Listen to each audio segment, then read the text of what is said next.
वर्षा एवं संभाव्य बन्या परिस्थिति नहीं मुख्यमंत्री करिसेंती समीक्षा। झारसुगुड़ा रे स्थिति समीक्षा करिसेंती मुख्यमंत्री मोहन चरण माझी। स्थिति समीक्षा बेले उपमुख्यमंत्री, राजस्व मंत्री, मुख्य शासन सचिव, पुलिस डीजी उपस्थित थिले।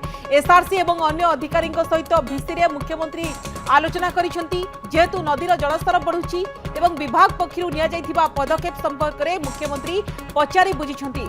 कोरापुट जिले में प्रबल वर्षा पर उपजिथिबा परिस्थिति भूस्खलन नहीं आलोचना करिसेंती सीएम। मुख्यमंत्री समीक्षा करिसेंती एवं जेहेतु महानदी रे देखिबे कि बन्या जल बढ़ुची एवं जलस्तर बढ़ुची केमती रही विशेष करके मुंडली कथा कहबा शाखा नदी में जलस्तर बढ़िलानी ताकू आखि आगे रखी मुख्यमंत्री समीक्षा करिसेंती। कौन कौन सब पदक्षेप निया जाउची एवं केमती आकु प्रतिहत करा जाई परिबो, अलर्ट मोड रे केमती अधिकारी अछंती पूरा सविशेष भाव में आलोचना करिसेंती। एवं जेहेतु आपण जानती गोटे पटे झारसुगुड़ा आसुछंती प्रधानमंत्री एवं अन्य पटे देखिबे कि सारा राज्य में वर्तमान जेहेतु प्रबल वर्षा लागी रही एवं यार भितर मुख्यमंत्री समीक्षा करिसेंती।